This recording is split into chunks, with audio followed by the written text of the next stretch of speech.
नमस्कार दोस्तों, मेरा नाम है गगन और स्वागत है आपका आज के वीडियो में, जहाँ पे मेरे पास में रॉयल एनफील्ड हिमालयन ले आया हूँ मैं फिर से हिमालयन 450। मैंने इसकी मीडिया राइड क्या मिस की ऑफिशियल, मैं गाड़ी को छोड़ ही नहीं रहा हूँ मैं। अब जो है ऑलमोस्ट 2-2.5 महीने चला लिए और ज़्यादा नहीं चला पाए क्योंकि मैं बहुत ट्रैवल कर रहा था, बट फिर भी जितना चलाया है मैंने क्या महसूस किया है, एक एक चीज़ का रिव्यू मैं अब देने वाला हूँ आपको कि कौन सी चीज़ क्या कुछ कैसी फील हो रही है। पहले मैंने एक बार की मोटा मोटी आपको ओवरऑल वॉक अराउंड दे दिया था, नहीं देखा है तो वो देख लो आप, और आपको कंपैरिजन देखना है पुरानी और नई हिमालयन का, वो भी देख सकते हो आप। फिलहाल यहाँ पे एक एक चीज़ की रिव्यू टाइप में बात करते हैं। आओ तो सबसे पहले बात करते हैं फीचर से रिलेटेड चीज़ों की।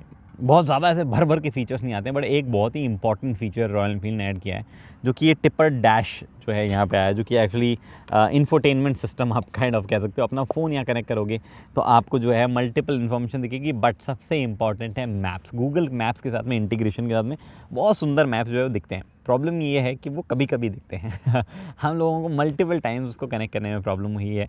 ऑनलाइन भी कई लोगों ने शिकायतें उसकी की है। बहुत ही सिंपल है वैसे तो कनेक्ट करना, आपको ये घुमा के एंड में वाईफाई जो है वो कनेक्ट हो जाता है, यहाँ पे लिखा जाता है गाड़ी का नंबर और ऐप से कनेक्ट हो जाता है।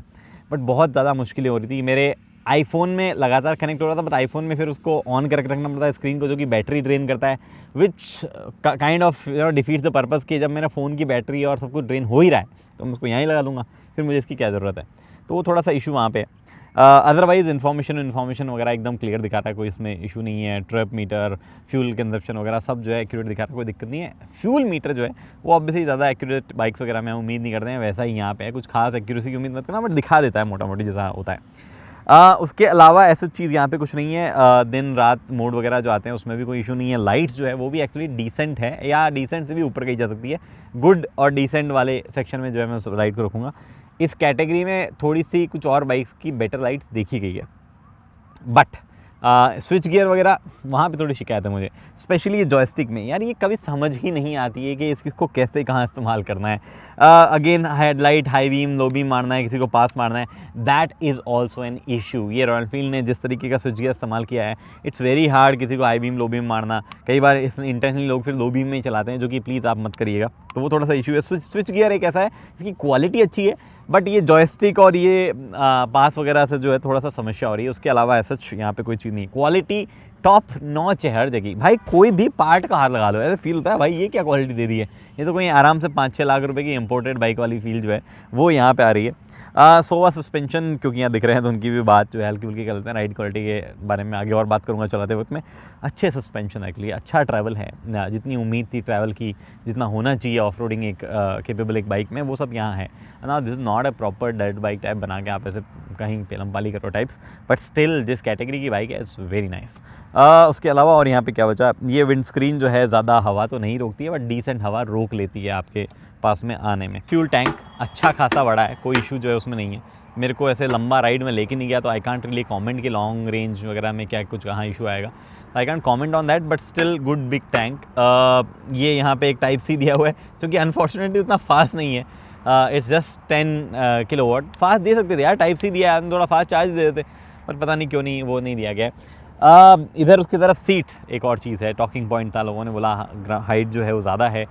एक्चुअली 5 फुट 8 इंच के हिसाब से तो सही है, उससे छोटी हाइट के लोगों के लिए डेफिनेटली कम है। फिर वजन फील होता है आपको उस गाड़ी का, और सीट जो है उतनी कंफर्टेबल भी नहीं है।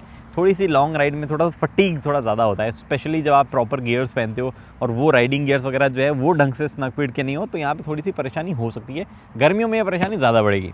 रियर सीट, पिलियन सीट जो है वो ऑलमोस्ट सिमिलर एक्सपीरियंस की है, बट बेटर है पिछली हिमालयन से।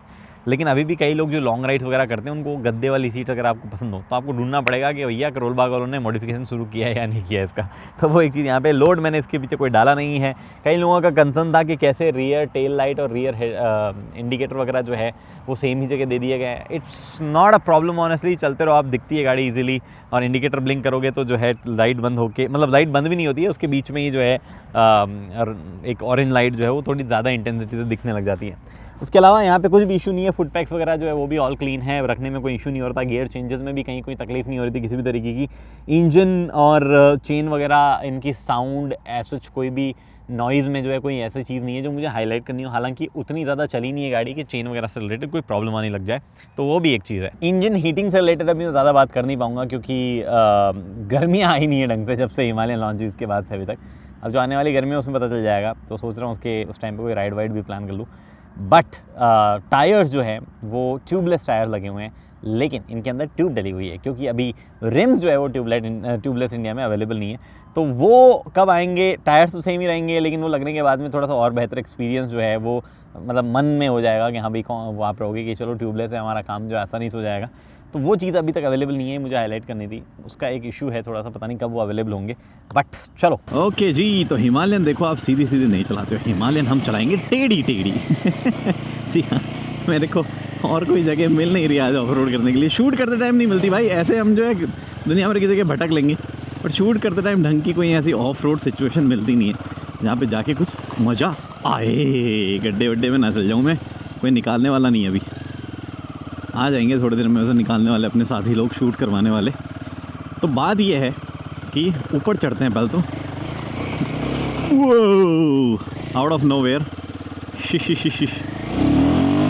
What a beautiful bike this is. बात ये है क्या कमाल बाइक बनाई है। हर बार जब मैं बाइक पे अपने पाँव स्विंग करता हूँ मुझे वो फीलिंग आती है कि भाई साहब ये हिमालयन है, ये हिमालयन पहले क्यों नहीं मिली हमें, ये कैपेबिलिटीज़ रॉयल एनफील्ड में अचानक से कहाँ से आ गई है, वो सारी चीज़ें दिमाग में दौड़ने लगती है।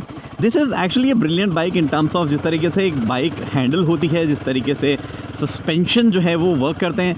अगर आपकी हाइट 5 फुट 8 इंच से कम है तो आप सिटी में थोड़ा सा वेट जो है इसका फील करोगे इधर उधर करने में, या फिर गाड़ी अगर कहीं झुक गई है थोड़ी सी, जैसे ऑफ रोडिंग करते हो तो कोई ऐसी सिचुएशन आ गई कि आपको पाँव नीचे रखने पड़े और गाड़ी कहीं झुक गई, तो ज़रूर जो है मामला गड़बड़ हो सकता है कि भाई क्या चीज़ जो है हैंडल कर पाएंगे नहीं कर पाएंगे। वेट है गाड़ी में, अभी भी काफ़ी वजन है, बट अदरवाइज़ जब चल रही है तो आप मस्त ऐसे अंगुलियों पे नचा सकते हैं। ऐसी फीलिंग जो है इस बाइक से आती है। गियरिंग वेयरिंग कभी ऐसा अटकने वाली फीलिंग जो है वो ऐसा कुछ नहीं आई है मेजर। फ्यूल एफिशिएंसी भी डिसेंट मिल रही है, 27-28 के आसपास मिल रही है। इंजन का वाइब्रेशन है, लो एंड में टॉर्क की कमी है, ये मैं नेगलेक्ट नहीं कर सकता, लेकिन उतनी ज़्यादा प्रॉब्लमेटिक नहीं है ऑनेस्टली। अगर आप हाईवे पे क्रूजिंग या पहाड़ों में चढ़ोगे, आई डोंट थिंक आपको कोई मेजर ऐसा इशू होगा। जस्ट गियर डाउन करो और आपका काम जो है वो होता जाएगा। और जो आपका लो एंड टॉर्क वाला इशू है वो भी मोस्ट लाइकली आप अपने गियर्स को थोड़ा सा मॉड्यूलेट करके काम चला सकते हो। ऑब्वियसली पुरानी हिमालयन इस मामले में थोड़ी ज़्यादा बेटर थी, जहाँ पे गियर वगैरह ज़्यादा चेंज नहीं करने पड़ते थे, यहाँ पे वो इशू कम है। बट देन पुरानी हिमालयन को आप कितनी देर 120 पे क्रूज़ करवा सकते थे, क्योंकि आपको मेजर पार्ट चलना तो हाईवे पे ही होता था, कहीं पहाड़ों वहाड़ों में जाने के लिए भी इस वाली हिमालयन में आप कर सकते हो। लेट्स गो।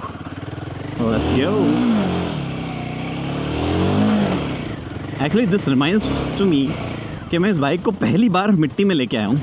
इसको मिट्टी में ज़्यादा नहीं लेके आया हूँ, तो टायर्स मिट्टी में कैसा परफॉर्म कर रहे हैं वो भी पता चल जाएगा। डिसेंट परफॉर्म कर रहे हैं, ऐसा और ज़्यादा पैटर्न वाले होते हैं या कौन से टायर बेटर परफॉर्म करते हैं आई डोंट नो, बट ये तो डिसेंट परफॉर्म कर रहे हैं। Okay okay okay okay okay, किधर चलें? Actually very nice bike in many sense.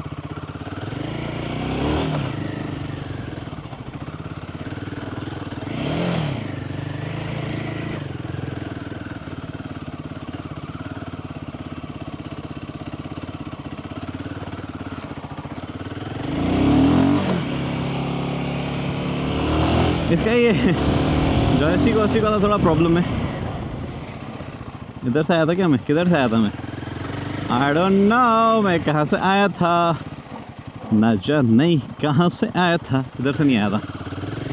तो बातें मैं यही कह रहा था आपको कि it's overall a good bike for off roading, for multiple things, और काफ़ी रिफाइनमेंट वगैरह आ गया है। Still not as refined as let's say कोई होंडा की जो 500X आती थी, बट उससे ज़्यादा ऑफ रोड केपेबल है, सस्पेंशन उससे बेटर है। होंडा की अब तो वो NX 500 हो गई है, उसमें आपको बेटर रिफाइनमेंट, बेटर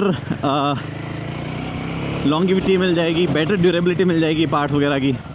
यहाँ पे वो सब चीज़ें शायद आपको इतना ना मिले। इधर से निकल के उधर जा सकता हूँ क्या मैं? आपको कैमरे पे शायद ना लग रहा हो, this is actually very deep.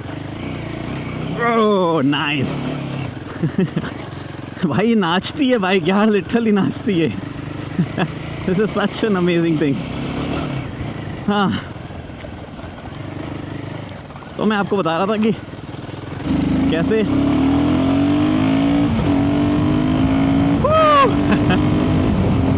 This is actually a brilliant bike. Honestly मुझे ऐसा कोई खास प्रॉब्लम नहीं है इस बाइक से। If you want to buy, if you are doing adventures regularly, just go buy it. मुझे कोई दिक्कत नहीं होगी ये कहलाने में कि आई थिंक ये लास्ट ईयर की आई हुई सबसे बेहतरीन बाइक जो है वो है। कोई अवार्ड वॉर्ड देना है तो मैं दे सकता हूँ इस बाइक को, वैसी वाली बाइक है। कुछ कुछ चीज़ें अगर और सुधर जाए तो बेटर है, ना सुधरे तो भी पैसा वसूल है भाई। एंडिंग में मैं यही कहना चाहूँगा, I think royal Enfield should now start working on their engineering part, जहाँ पे उनकी इंजीनियरिंग ना सिर्फ बढ़िया हो in terms of initial feel, बल्कि ड्यूरेबल पार्ट्स की तरफ भी जाए। वो हो जाए तो और मज़ा आ जाएगा।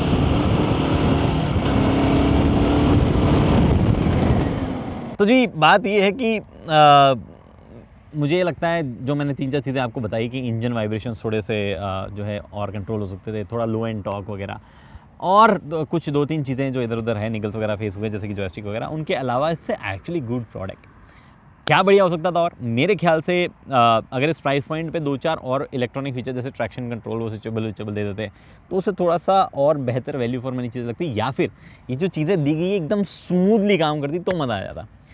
लाइट थोड़ी सी और पावरफुल, आई बिलीव थोड़ी सी और पावरफुल होनी चाहिए थी। कई लोगों की डिमांड हो सकती है जो रेगुलर जाते हैं और ऐसे अंधेरे वाले एरियाज़ में, उनकी डिमांड हो सकती है। बट अदरवाइज इस फैंटास्टिक बाइक, और रॉयल एनफील्ड जो है उनको बहुत बहुत धन्यवाद ढंग का काम करने के लिए। But you keep doing it, ताकि जैसे मैंने बताया कि improve the part of engineering, जहाँ पे ड्यूरेबिलिटी और जो है लॉन्ग टर्म यूजेस वगैरह बढ़िया हो जाए और ऐसे ज़्यादा ब्रेक डाउन वगैरह फ्रीक्वेंटली ना हो, वो एक इंपॉर्टेंट चीज़ है। अगर वो नहीं हुए इस बाइक के लिए तो भाई मज़े ही मज़े। मैं इसको फिर एक और अवार्ड दे दूँगा। मैं अभी मैंने year best bike of the year दिया है, फिर मैं best bike of the decade दे दूँगा। फिलहाल इस वीडियो में इतना ही दोस्तों। उम्मीद करता हूँ वीडियो पसंद आए। लाइक शेयर सब्सक्राइब आप कर सकते हैं। अगली वीडियो तक दोस्तों हेलमेट पहनिए, सीट बेल्ट पहनिए, सुरक्षित चलिए। धन्यवाद। है कोई आपके पास में रॉयल एनफील्ड हिमालयन का ऐसे ओनर्स ग्रुप वगैरह तो मुझे बताओ, मैं भी ज्वाइन कर लेता हूँ। I am actually very Impress. चलते हैं लद्दाख इस साल।